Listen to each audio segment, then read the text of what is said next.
আজকে আমার বক্তব্যের বিষয় হচ্ছে বেদাত। আর আমি আজকে বেদাত সম্পর্কে কিছু বলতে চাই।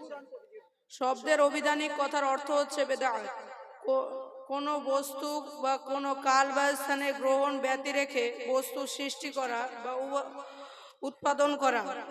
এজন্য আল্লাহ তাআলার একটি গুণবাচক নাম হলো আল বাদি। আল বাদি কথার অর্থ হলো আল্লাহ তাআলা হলেন একরূপ সত্তা, যার কোনো রূপ নমুনা বা ছায়াবি অথবা নিজ উদ্ভাবনী বলে ক্ষমতা বলে বস্তু সৃষ্টি করেন। শরিয়াতের পরিভাষায় দিনদারি কিংবা ইবাদতের নামে নব উদ্ভাবিত এমন সব কাজ যা রাসূল সাল্লাল্লাহু আলাইহি ওয়াসাল্লাম কখনো করেননি এবং কোনো মানুষকে উপদেশও করেননি।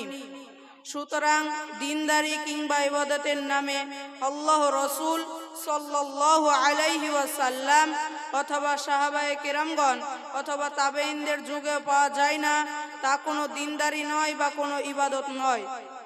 বেদাত চেনার কয়েকটি সহজ পরিচয় হচ্ছে, বেদাত সুন্নাতের চেয়ে অতিরিক্ত। সুন্নাত আল্লাহ রাসূল সাল্লাল্লাহু আলাইহি ওয়াসাল্লাম থেকে অনুসৃত হয়, আর বেদাত তৈরি হয় পৃথিবীতে থাকা মানুষ জাতি থেকে। তাই পৃথিবীতে থাকা মানুষ জাতি এমন কোনো নতুন কিছু করলো যেটা হচ্ছে তার সম্পর্কে কোনো নির্দেশনা বা হুকুম নেই, সেটা হচ্ছে আগ্রহ। তাই আমাদেরকে সবাই সাবধান হয়ে থাকতে হবে। প্রত্যেক নতুন কিছু করা হচ্ছে বেদাত, আর প্রত্যেক বেদাতিরাই হচ্ছে গোমরাহি। আর গোমরাহি মানে হলো জাহান্নামী। বেদাতির পরিণাম হলো বেদাত সুন্নতের চেয়ে অতিরিক্ত।